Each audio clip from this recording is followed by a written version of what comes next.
Hello, students. My name is Oliver Williams, PhD. I'm a clinical psychologist and more specifically a clinical research psychologist. Um, I do a lot of research in assessment, in treatment, efficacy, and outcomes, as well as uh, looking at the relationships between depression and anxiety, targeting, uh, mitigating uh, domains that will reduce depression and anxiety given certain patient characteristics, which are, again, part of the research and are measurable. So I'm looking forward to meeting all of you. This is my first time teaching at Rice Davis. I was just approached to teach there about 2 weeks ago or so. And so I put together uh, a research methods syllabus. I teach research methods, quantitative research methods at several schools, including UCSB and Antioch, as well as the community college, Ventura College. So along with teaching, like I said, I do a lot of other research and consulting for two behavioral health HMOs, the Holman Group and also United Behavioral Health up in the Bay Area. So I wanted to put this little video together right quick, just to introduce myself and sort of give you an idea before you even get to class next week, where we will have a face-to-face meeting. Uh, what's going on. So like I said, again, I just put this syllabus together rather quickly. So I'd say it is fairly well complete. It's maybe 80 to 90% complete, but there are some things that I need to add. And of course, as we go, I'm going to be creating videos for you to watch as well. I'm going to provide the links for these videos, and I'm not going to be able to put them on the Populi system, I found out. So what I'll do is I'll create them and then put them on YouTube and then give you the links so that you can access them. And that, of course, will apply to this video as well. Let's take a look just really basically at the syllabus. One thing I like to do for students who are just entering research and research methodology is for you to get involved in research, not just study the theory of it, but which quite frankly is very, very dry. And we will indeed cover the theory, a lot of it in research and just what is research methodology. We'll start out with the bare bones basic scientific method. And then from there branch off into the different types of research. How do we know what's valid and what isn't valid? How do we know where bias is and how to eliminate as much bias as possible so that in fact, indeed, we know that some conclusion is indeed the truth that it purports to be and not something else, something that the observer thinks that it might be, as well as studying the reliability of measurements and research. So we're going to get into these areas, not extremely deeply, but deep enough so that we'll have a fairly clear understanding of what they are. But like I said, I also like for students to actually do their own research. And this is not as difficult as one might think. And I'm talking about real quantitative research. So aside from the assignment that's in the syllabus, and that is for you to write out your research interests, some other things that we might do, and I hope that we do, is to create surveys. And like I said, I've done this with other students many times, and it works quite well. And we are able to examine some interesting relationships among different psychological variables among certain samples.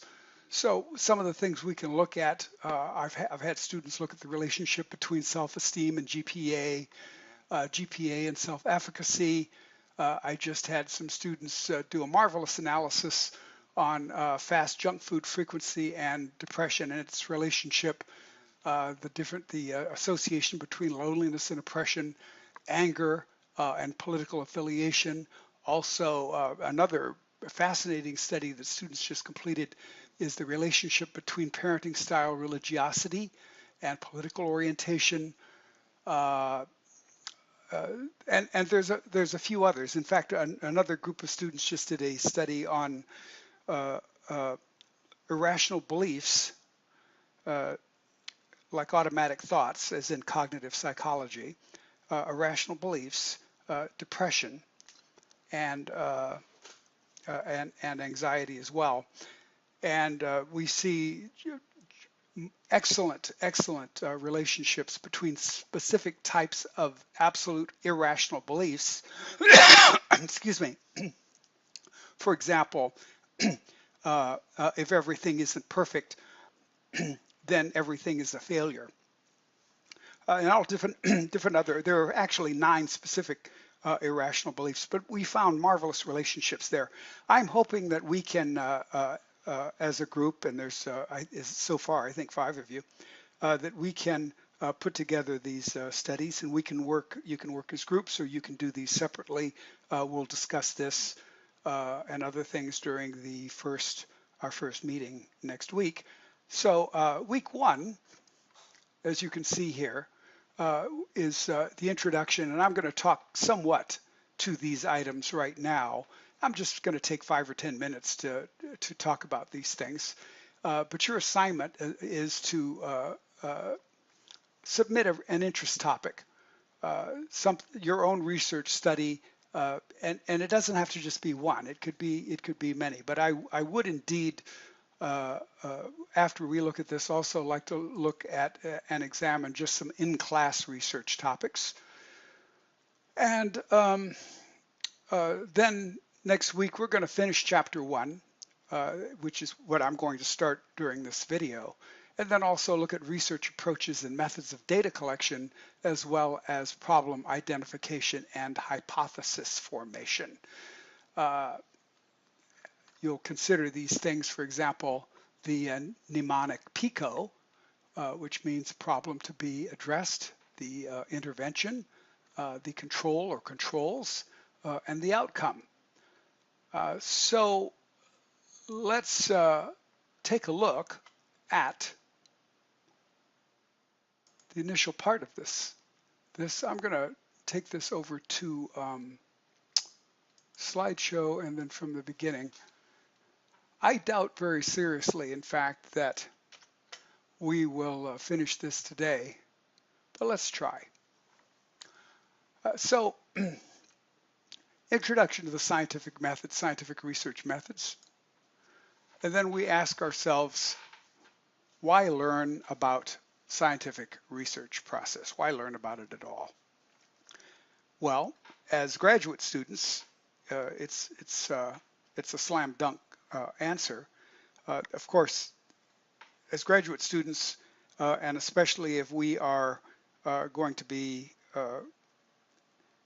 psychologists and associated with the American Psychological Association, the standard model for the psychologist is the scientist practitioner, where one incorporates research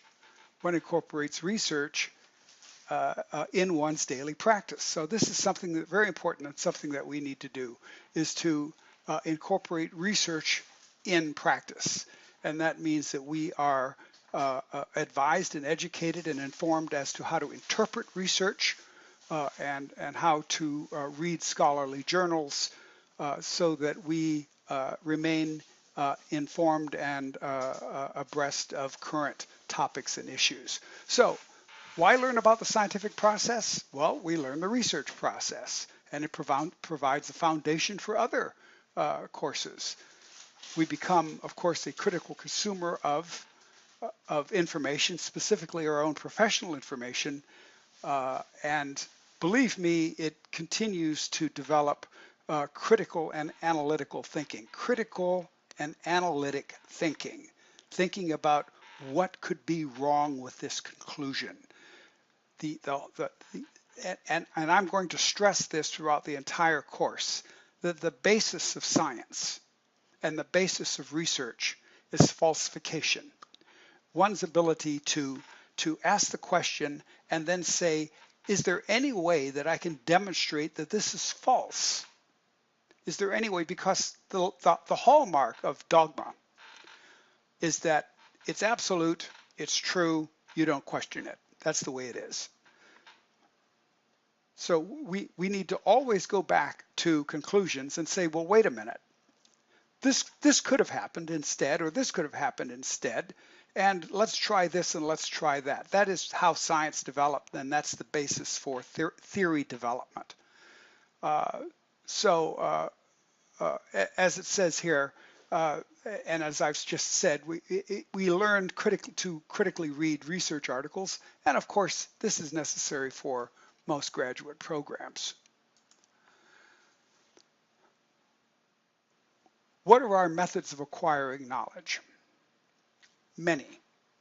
The sources for acquiring knowledge include, of course, tradition, borrowing, role modeling, logical reasoning, the scientific approach, intuition, trial and error, experience, authority. All of these are ways or sources of acquiring information and knowledge. But what is intuition? Intuition is knowing without reasoning.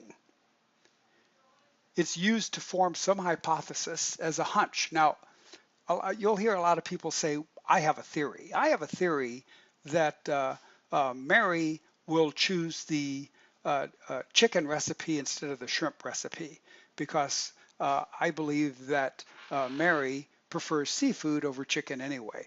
Now, that's not really a theory. That's a hypothesis, an intuition, a guess, a hunch. Theories are based upon reams and reams and reams and reams of data and experiments that always seem to point to the validity of the theory. Theories are built from data. We also acquire knowledge from authority, facts stated from a respected source. Now, this can be used in the design phase of the study. One of the problems, of course, with this is that authority can be wrong. Rationalism is knowledge from reasoning. And reasoning to some people, to many people, is also considered common sense. So indeed, rationalism is very important, rationalism from reasoning. Some of the great classic philosophers and wise people in the past used reasoning.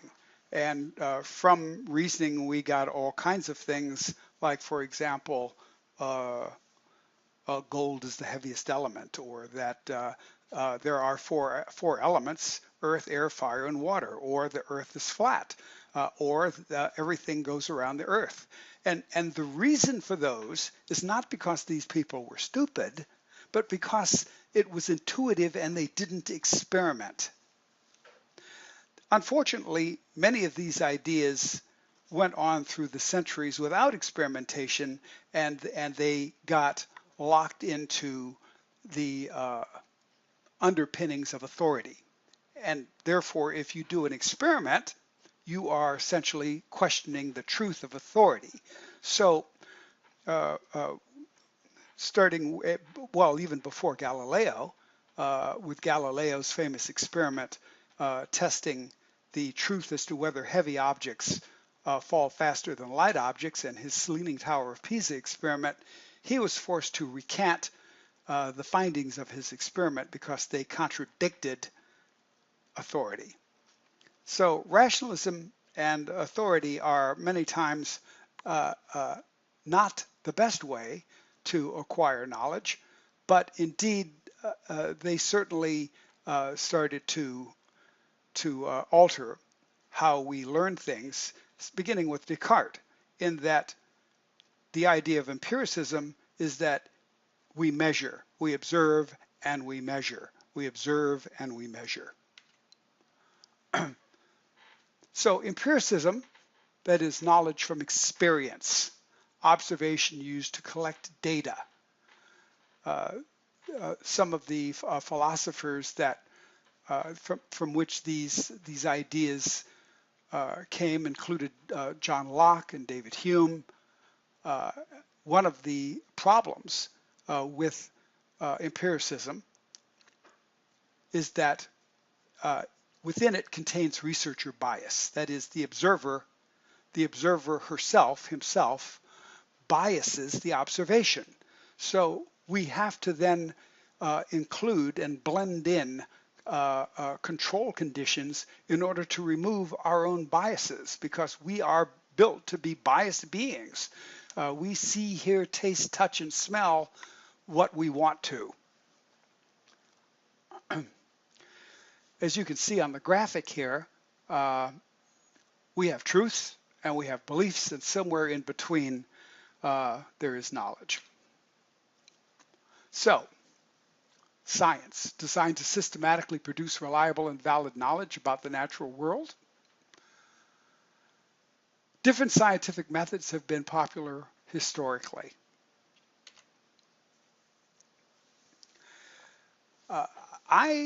Let's see. Let's talk a bit about induction. So when we talk about induction, and in fact, there's two ways in which we learn and explore and come to conclusions and use rationalism: induction and deduction. So induction, you see everything fall down, like Newton. Newton eventually came to the conclusion, after seeing everything fall down, the so-called apple hitting him on the head, which really didn't happen, but it's a great story and a great metaphor. But the apple, finally, after all of the induction of seeing things fall, he came to the conclusion, oh, there must be a force causing everything to fall toward it. And in fact, he came to understand that the Earth is a large mass, and it attracts other masses to it, including us. So after many observations, the conclusion from those many observations was the deduction, was the induction, that is, that gravity exists. So on the other hand, one could state that all gravitational objects all masses attract one another. The Earth is a large mass, and a human being is a mass. Therefore, the human being is attracted to the Earth, and there's deduction. Deduction can be dangerous unless it is operationalized very carefully. And you can, in deduction, you can come to a lot of false conclusions called false syllogisms. For example, all